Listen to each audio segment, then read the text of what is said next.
Test pilots die with almost distressing regularity. It's part of the business, and they accept the risk.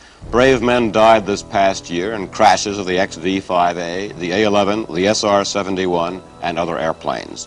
And one of the things that deeply worries the astronauts, themselves test pilots by training, is that not too much be made of their dying when it happens. That accidents in spaceflight, exposed as it is to the glare of publicity, not be overemphasized. Colonel Frank Borman, the command pilot for our first Saturn V manned flight, put it this way: I hope that the people in the United States are mature enough that when we do lose our first cruise, they accept this as part of the business. Colonel, at the risk of being gruesome, we've heard about the fire from everyone who was there. Everyone except the astronauts themselves, of course. Can you tell us what they went through? What it was like for them? I can only tell you what we know, or at least what we think we know. When Gus, Ed, and Roger, living at the Cape almost full-time, went into the final pre-launch weeks.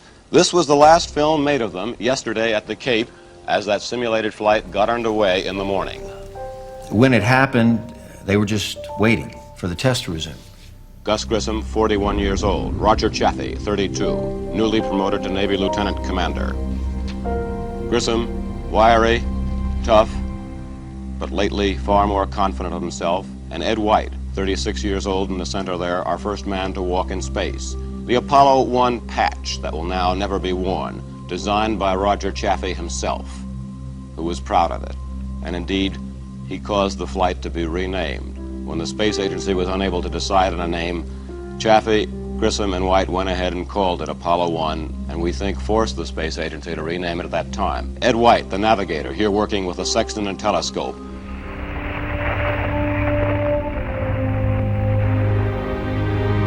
They wouldn't have seen the spark that started the fire because it was behind a panel door down below Gus's feet. Because of the oxygen, the spark was able to jump out to the nylon netting under the seats. Gus probably saw it first because it was closest to him. Fire! We got a fire in the cockpit! The procedure would have had Gus push down Ed's headrest so that Ed could start turning the latch on. We got a bad fire! It was all over in one stunned, horrifying second. Astronauts Gus Grissom, Ed White, and Roger Chaffee, the prime crew of Apollo 1, our first manned Apollo flight, at T-minus 10 minutes in a simulated countdown for the flight at Cape Kennedy. Burning up! By now, the temperature and the pressure were astronomical.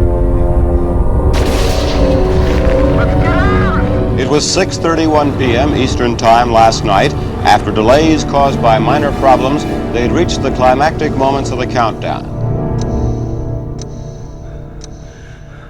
On closed-circuit TV screens 218 feet below in the blockhouse, horrified engineers watched the burst of flames and smoke enveloped Grissom, White, and Chaffee.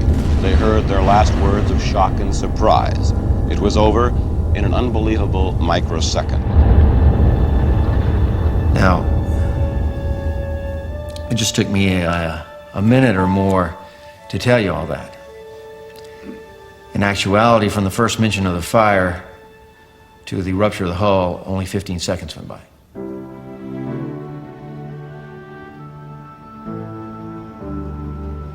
Colonel, what caused the fire? I'm not talking about wires and oxygen. It seems that some people think that NASA pressured North American to meet unrealistic and arbitrary deadlines, and that in turn North American allowed safety to be compromised. I won't deny that there's been pressure to meet deadlines, but safety has never been intentionally compromised. And what caused the fire? A failure of imagination. We've always known there was the possibility of fire in a spacecraft. But the fear was always that it would happen in space when you're 180 miles from terra firma and the nearest fire station. That was the worry. No one ever imagined that it would happen on the ground. If anyone had thought of it, the test would have been classified as hazardous. But it wasn't. We just didn't think of it. Now, whose fault is that? Well, it's North Americans' fault. It's NASA's fault. It's the fault of every person who ever worked on Apollo. It's my fault. I didn't think the test was hazardous. No one did. Those were the last films taken of the astronauts. 2 weeks before, in an identical pre-launch test, Grissom, White, and Chaffee went through the entire sequence. From the beginning, Spacecraft 12, as it was called for this flight, seemed to be plagued by troubles. It was only natural, we told ourselves. It was the first manned vehicle, the most complex flying machine, man in his ultimate ingenuity to break down the barriers of space, time, and gravity, has yet devised. Thousands of ground tests were worked out to be sure it would be safe. But as testing went forward, Spacecraft 12 fell behind schedule at North American Aviation's Downey, California plant. First, it was due to be shipped out to the Cape in May. Then June, July, it finally got to Cape Kennedy in mid-August. Now, before we all go home, is there any statement you personally would like to make? I think I'm safe in speaking for all the astronauts when I say that we're confident in our management, we're confident in our training, in our engineering, and in ourselves. The real question is, are you confident in us?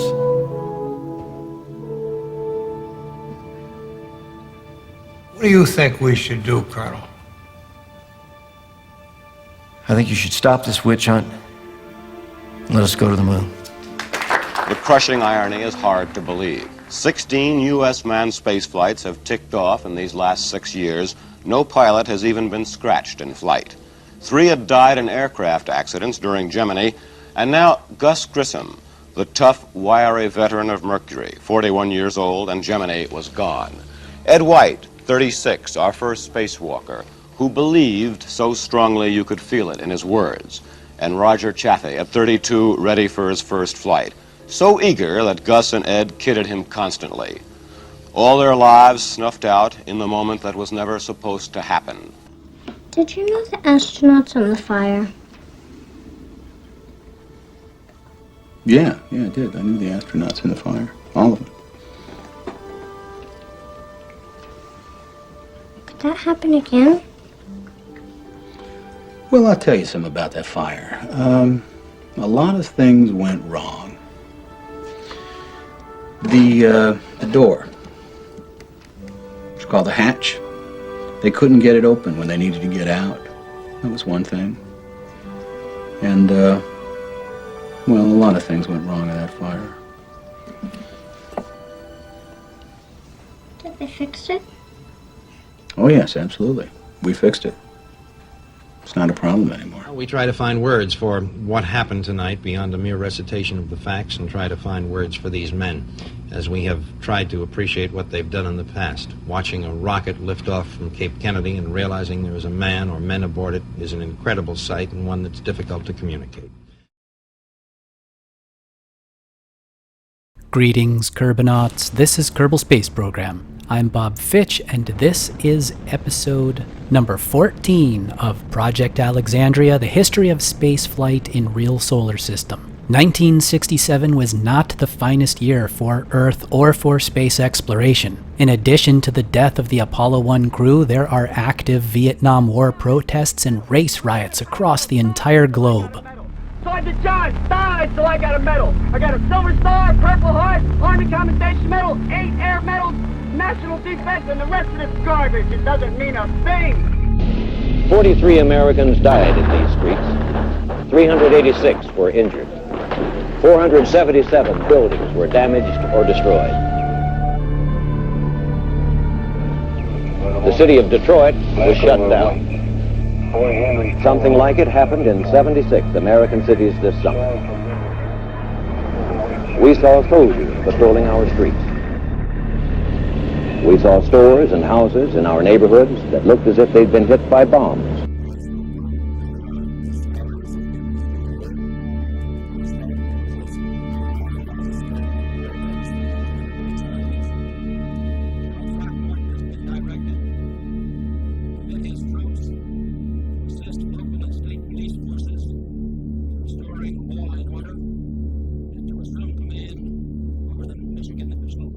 Throughout 1967 and hitting its peak in 1968, around the world were protests against lack of freedom of speech and violations of civil rights. Amid all of this, our space race does its best to continue.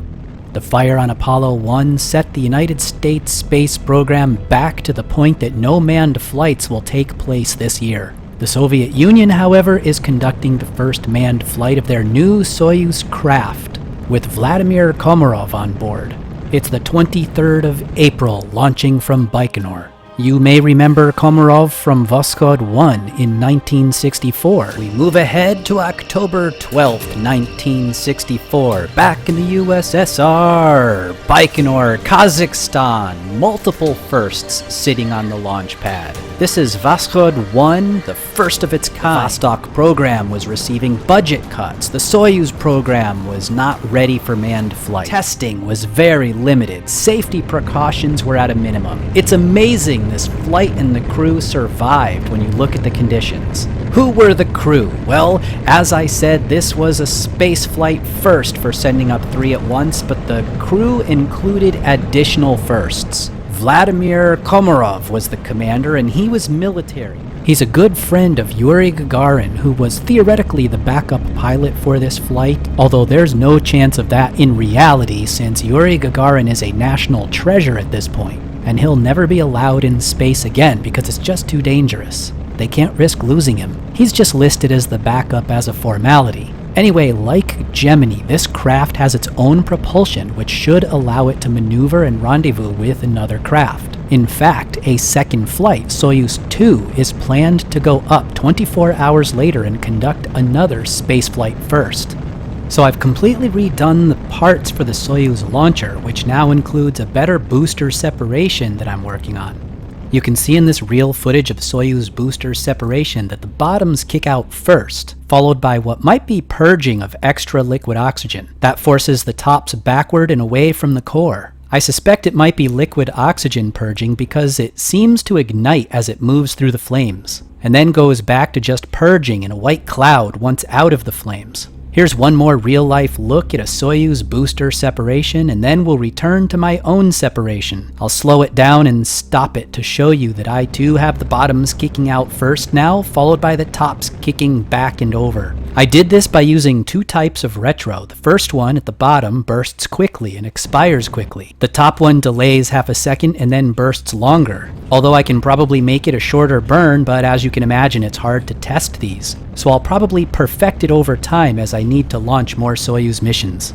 The Soyuz is equipped with a brand new docking mechanism. So the plan is for Soyuz 2 to lift off, rendezvous with Soyuz 1, dock with it, and then carry out the first ever crew transfer between craft in space. In fact, just docking Soyuz 1 and 2 together would be a world first of docking 2 manned craft in space. The crew transfer itself is very Kerbal. The docking mechanism is not a hatch. It just latches the 2 craft together, so this means the transfer would be by EVA, like old school KSP. The cosmonauts would depressurize the 2 capsules, and 2 of the 3 on Soyuz 2 would go over on EVA with umbilicals, swap their attachments to Soyuz 1, and then get in with Komarov. Soyuz 2 would launch with 3 cosmonauts but would go home with only 1, and Soyuz 1 would launch with just Komarov but would go home with Alexei Ilisyev and Evgeny Khronov also on board. But that's never going to happen. Soyuz 1 was not ready to fly. I'll explain that in a moment. First, we need to separate the 3rd stage from the Soyuz. Another realism change I've made is to have that stage purge its remaining liquid oxygen as a collision avoidance maneuver. And this time I know for sure it's a liquid oxygen purge because I found documentation that said it was. Following that, I will open a few antenna and 1 solar panel. Why 1? I've already commented on how the Russians seem to play it a little loose and crazy when it comes to safety. But this time they've gone too far. One pre-flight report indicated perhaps 100 different problems with the craft, but many things contributed to this launching anyway. The Soyuz was already way behind schedule, and there were pressures to keep the pace with the Americans. Brezhnev was going to a special summit and wanted this flight under his belt to show off, so there was even presidential pressure to fly. It had been 2 years now without a Soviet-manned flight in space. Korolev is no longer around to oversee design, development, and safety. The new chief designer was angered by claims that the Soyuz was not ready and basically just went, "Nah, it's fine, fly it." Komarov was not convinced the Soyuz was ready, but he was told to either fly it or resign from the service entirely, so they launched it. The problems were numerous. One solar panel critical for full power did not deploy. Komarov, in true Russian style, kicked the inside of the capsule on the side that the panel was on to try and force it loose, but it didn't work. Also, one of the telemetry antenna didn't deploy. A sun sensor cover didn't open, so there was no way to get a star bearing for orbital maneuvers. The craft was asymmetrical now, so it was nearly impossible to maneuver or spin stabilize. With so many major problems, Soyuz 2 was cancelled and Komarov's flight was aborted. But now it gets even worse. The asymmetry from the busted solar panel caused the retro burn to be unstable, which put him off course and into a ballistic re-entry trajectory. The heat shield in a previous Soyuz unmanned test flight had failed, so surely a ballistic Soyuz 1 re-entry did not bode well. But even if it didn't completely burn up on re-entry, the main parachute and the backup failed to open. Komarov's capsule impacted the ground at 30 to 40 meters per second as a burning mess. In the first known and recorded actual space mission fatality, and for the second time this year, the space race has led to the death of one of the bravest men to ever walk the Earth.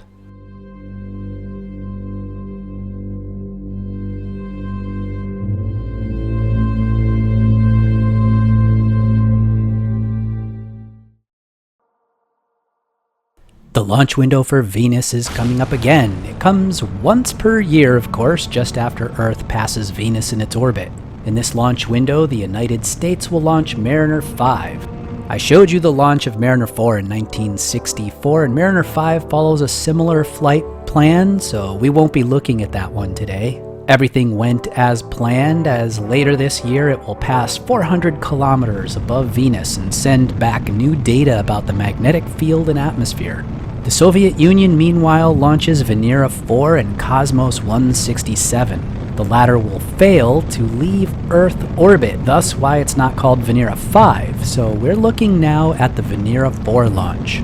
If you remember from my 1965 episode, we launched Venera 3 on this same mission to explore the Venus atmosphere.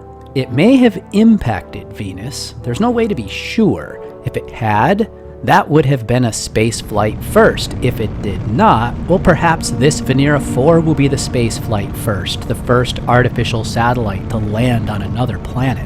At the very least, it becomes the first to send back data about another planet directly from its atmosphere during re-entry. This is a Molniya M, being launched from its usual starting point in Baikonur again. My last Molniya M launch was actually shown missing a stage. Whoops!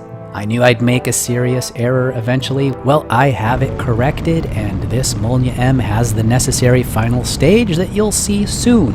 But if you'd like to go back in time a little bit, I can show you how I determined when to launch. It's not actually so difficult that I need to use this tool, but later when I am doing multi-flyby missions that need to do really strange trajectories and everything, I will want to know how to use it, so I have been using it on these earlier launches just to get the hang of it. It's called Flyby Finder, and it looks like this. I start out by selecting the date down here, and then copy the resulting value from there to the top, where I need to pick Earth as my starting point. Venus is selected for the first stop along the way, and in this case, it will be the only stop. Next, I set the duration of the flight, which I can get from the wiki about Venera 4. Next, I select the initial escape velocity that I'm willing to accept, which is based on this being a Molniya M launcher, but is different based on whichever launch you're using. After telling it to search for flights, I get this list of all possible launch windows and trajectories. Since I am launching from about 46 degrees inclination for RSS Baikonur, I can pick one of the flights that matches somewhat closely to that. Two fields from the window on the right will now show me the starting prograde and orbit normal velocities that I need for my first maneuver. However, since I won't be in an equatorial orbit when I start, I can ignore the z change and just use the prograde value, as long as I do indeed find a starting orbit that is almost 46 degrees inclination. All of that is fairly complicated sounding, but it's actually not that difficult after you've done it once. It just sounds harder than it really is. The Venera payload is roughly 1,100 kilograms with a 383 kilogram entry capsule that will separate from the rest of the hub once we're close to Venus. The hub is what provides the power to the landing capsule until we get there. The hub also has a variety of instruments that will record and send back data as long as it can until its ultimate and inevitable destruction at Venus. It's not designed to withstand re-entry. Now the capsule, on the other hand, not much was known about Venus yet. They had no idea how hot re-entry would get, or how dense the atmosphere was, what kind of chute would be needed, or what the land would be like if it made it to the surface. Would it be solid or an ocean? They had to plan ahead for all possibilities. For that reason, the Venera capsule was built to withstand great temperatures, pressure, and even a water landing. They tested all its limits. They put it in a vacuum chamber and heated it to over 1100 degrees Kelvin, and on top of that, it had a heat shield too, just in case. The inside of the capsule was pressurized to 25 Earth atmospheres, so it could probably withstand a bit more than that before being crushed. It was tested for a 450 G entry to the Venusian atmosphere, which did crack the electronics and brackets a bit in the test, but that was far beyond what was the likely entry G-force anyway. In the event of a water landing, your seat cushion can be used as a flotation device. Wait, no, that's on Earth. On Venus, Venera had a sugar lock antenna cover that would dissolve if submerged, thus releasing the antenna, which was designed to float and continue transmitting from the surface just in case the capsule was in any water. Now it could float too, the capsule could, but they were just making sure. And of course, they didn't know there was no water on the surface. They probably figured that out once temperature readings were sent back though. They measured a max temperature of 260 degrees C before readings stopped being sent back at all, and they were still far from the surface at that point. We now know that it's 460 degrees C on the surface, give or take. There was no way we were going to land Venera 4 in an ocean. The thick atmosphere traps most of the sun's heat and makes the surface more than twice as hot as you need to bake a cake. You can see the payload has now decoupled from the Earth escape stage and is on its way to Venus. I've got a few action groups to open things like solar panels and some antenna, and to extend the magnetometer. Other times I activate things by hand as a way to play with the toys I've built. Speaking of toys, or I mean highly delicate scientific instruments,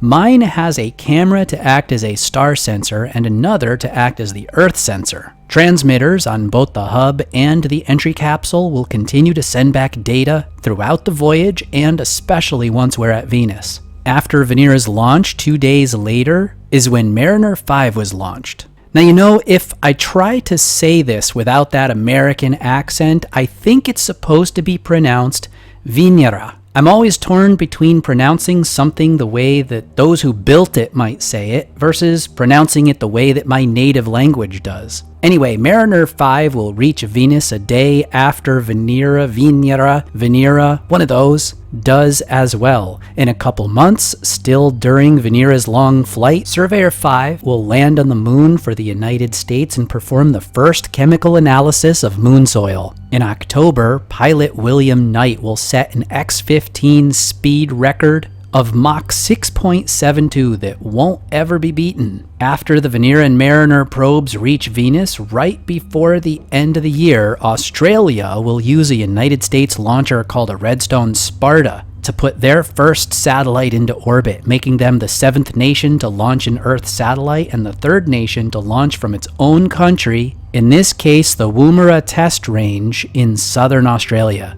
RESAT sent back science data for 73 polar orbits and then continued orbiting while effectively dead for another 569 orbits before re-entering in 1968. Getting back to Venera, the capsule has a battery that we can recharge until we're at Venus, but then it will separate and last only about 100 minutes before losing its charge. The capsule will be released a few minutes before reaching Venus to make sure the hub is safely away as true atmospheric re-entry begins. The hub is going to transmit as long as it can before being destroyed. The capsule's re-entry lasted for about 93 minutes before it stopped sending back data. A problem with the altimeter made the scientists back on Earth believe that it was lower in the atmosphere than it really was, and so when it stopped transmitting, they thought they had reached the surface. One of the most surprising data were the atmospheric composition readings that showed it was 95%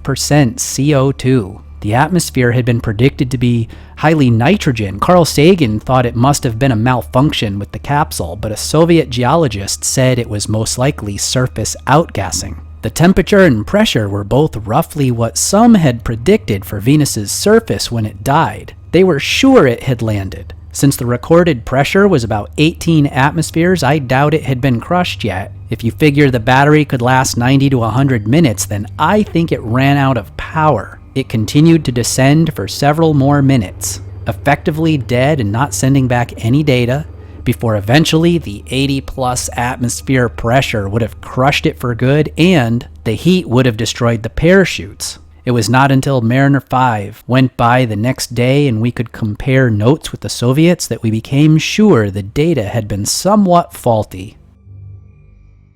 Less than 10 months ago, tragedy here at Cape Kennedy rocked this nation's space program, set back our moon landing schedule by as much as a year, and set loose doubts about sending men into space at all.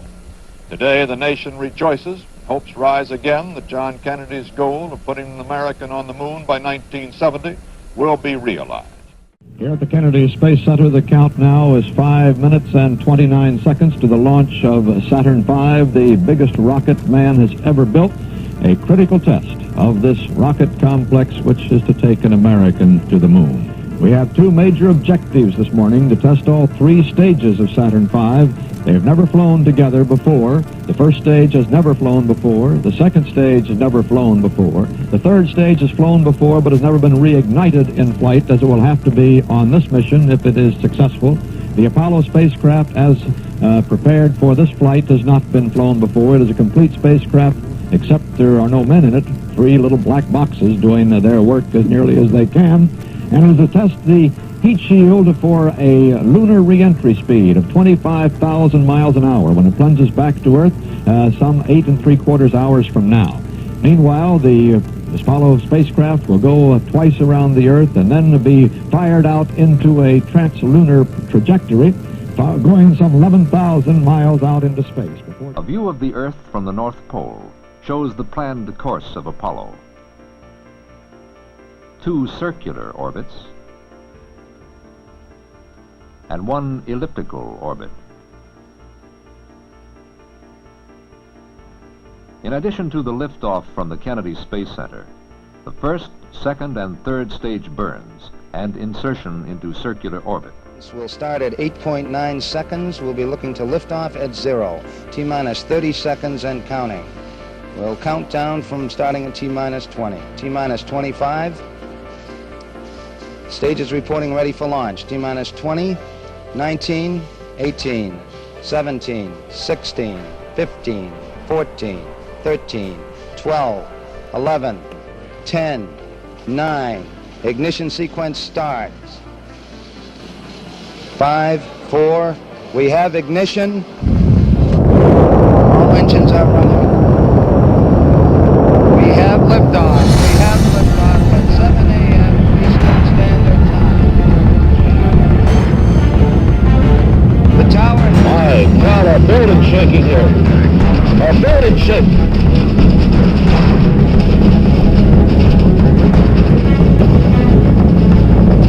Oh, it's terrific. The building's shaking. This big glass window is shaking. We're holding it with our hands. Look at that rocket go into the clouds at 3,000 feet. Oh, it's terrific. Look at it going. You can see it. See it? Part of our roof is coming here. The Saturn V, all-up maiden flight. All up means every stage is live. Even the command module and command service module are nearly the final configuration that will be used for a real moon launch. This philosophy goes against conventional thinking at the time, which was to test and perfect each stage before adding another, but the aerodynamics would not be the same with a shorter Saturn V using water as ballast. You could use liquid hydrogen and oxygen for ballast to be more realistic, but then if you did that, then why not just burn it as an extra bonus test?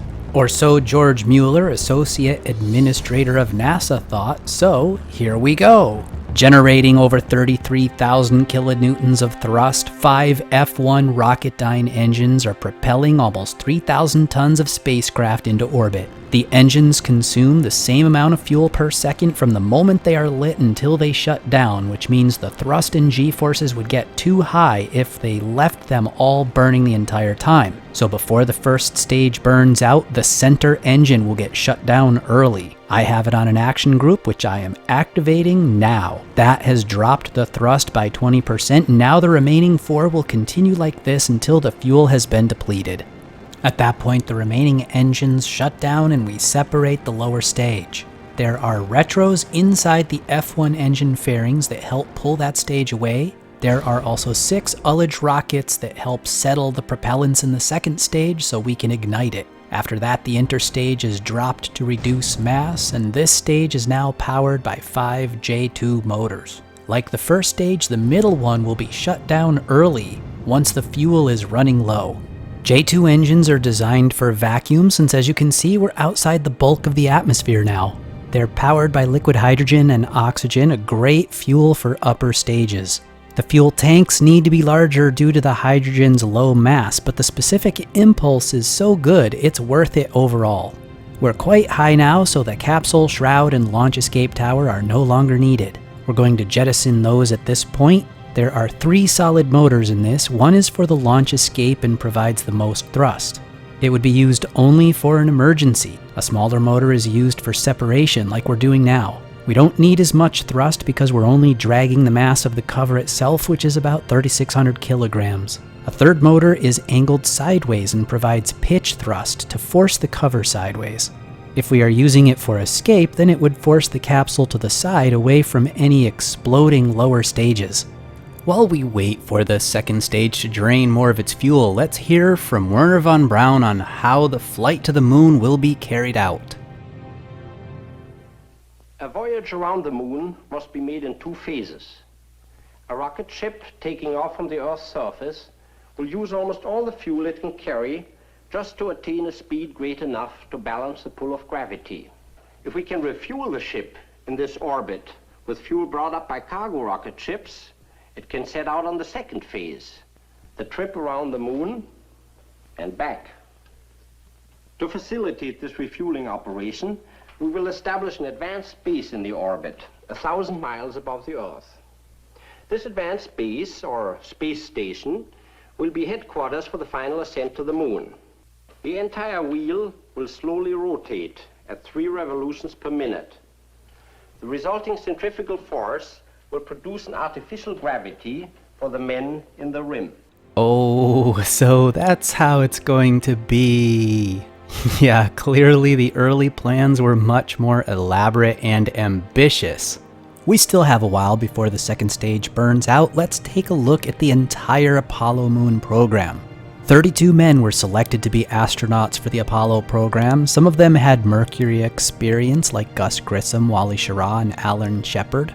We've seen some of the others in the Gemini series: White, McDivitt, Borman, Lovell, Stafford, Young, Armstrong, and Conrad. To this group of veterans, they added a whole new batch, and some of them you'll be meeting in my upcoming videos, but not this one. This is a mission of Type A, meaning unmanned. Let's talk about that for a moment. There were 10 mission types, and each had a letter from A to J. Type G is landing on the moon. Types A through F are an unmanned Saturn V and command service module development, lunar module development, manned command service module in low Earth orbit, adding in the lunar module in low Earth orbit, taking that all out to an elliptical simulated moon orbit, actually going to the moon but not landing on it. There were no plans for how many of each type there would be. It all depended on how successful each mission was. The astronauts, therefore, had no idea what mission they would be on, or whose mission might be the one to actually land on the moon first. This flight is an Apollo A1, and if it had not been as successful as they needed it to be, there would be an Apollo A2, and then maybe an A3, and so on until they were satisfied. Then they would fly B1 and maybe B2 or B3 until they switch and start doing C1 and so on, then Ds, then the Es, then the Fs, and finally G1 to land on the moon. Missions after G were longer stays, driving in a lunar rover, or doing extra science. Now as we get toward the end of my second stage fuel, I'll use another action group to shut down the center J2 engine. I'm using an action group mod to keep this long list of actions that I've created so that I can name them to remember what they all do. I have so many because it's easier to create these groups to do some of the stage separations and stuff that are required when you have things you can't activate with the spacebar. This next stage separation will break the joint between stages 2 and 3 and then activate both retros and ullage motors. There are 4 retros on the interstage, and there are 2 ullage motors on the third stage. There are 2 auxiliary propulsion systems, otherwise known as an APS, that can be used for ullage as well, but we don't need those yet. The first ullage is performed by solid motors that get jettisoned after they've been depleted. As we wait for the third stage to insert us into our initial orbit, let's hear from Roger Chaffee talking about why we should go to the moon at all. I think everybody in the space program has been asked this 50 times, and it's probably the toughest question to answer and not sound, shall we say, corny with the answer. Of course, the most important thing is the national goal aspect. It's a new phase of exploration. You might say, and sound a little trite, it's there. We'd be neglecting our duties as people, as human beings, if we didn't try to investigate it. It's a stepping stone to deeper space. Man has always been plagued with an intense curiosity, and I think we have to go up there and look and see what it is. We need to gather this information before we can go any further. It's a tremendous scientific program and a tremendous engineering program that's developing the state-of-the-art. It's developing everything that we're doing in this country. We're improving our engineering capability. We're building new equipment that has an untold number of uses in fields that we can't even conceive of today. The scientific aspect, I don't think anybody can predict what it's going to be. Things that we'll find there, some of the basic geologic things that we might find there that have long since been destroyed by weather on Earth, might give us more insight into the birth of our universe, the birth of our solar system. I think we'll uncover secrets of, shall we say, geology, or secrets of the universe that you just couldn't find here on Earth because we're 4 billion years old of wind and rain and weather wearing away the surface and growth covering it up.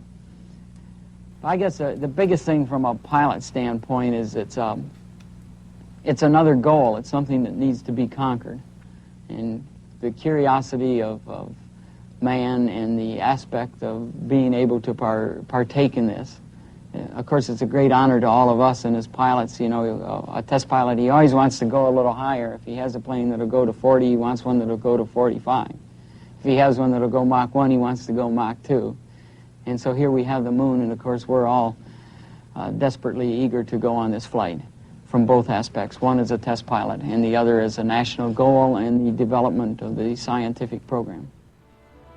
We've looped around the Earth twice. It's time to fire up the APS that I mentioned earlier. I said it could be used for ullage, but that we didn't need it yet. Well, now we need it. Activating those engines allows the propellants to settle for the Stage 3 reignition of the single J2 engine. We're pushing our orbit out to over 17,000 kilometers. This is the first restart of this stage in space, which is a huge milestone because this is how a real moon flight would go.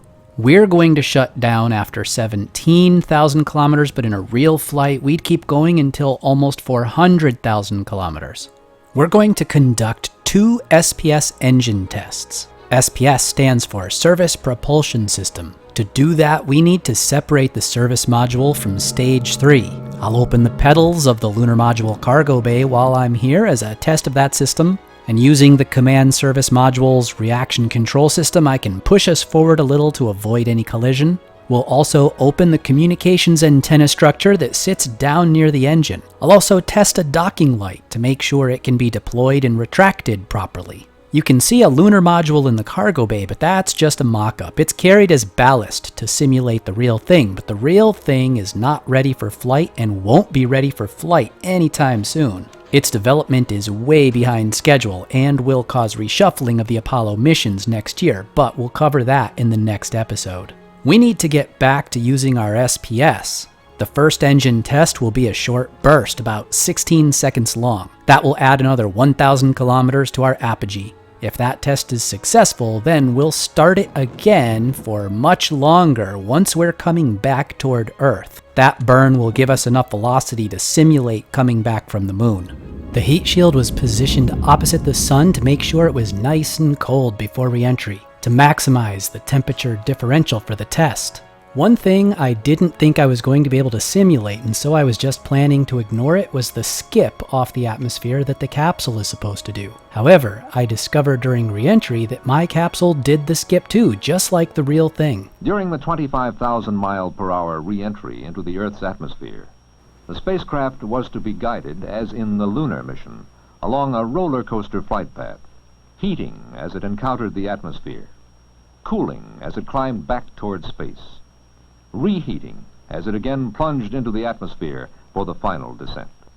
I'll put a red arrow beside my altimeter to show the direction we're traveling, whether up or down. In the flight computer, you can watch the apogee and perigee as they change. Meanwhile, it's time for the command module to decouple for the re-entry test. The service module will burn up. The capsule will flip around to go in heat shield first and therefore not blow up. The capsule is just a little off balance on purpose, which allows me to use the RCS to roll and pitch the craft and control my aerodynamic lift.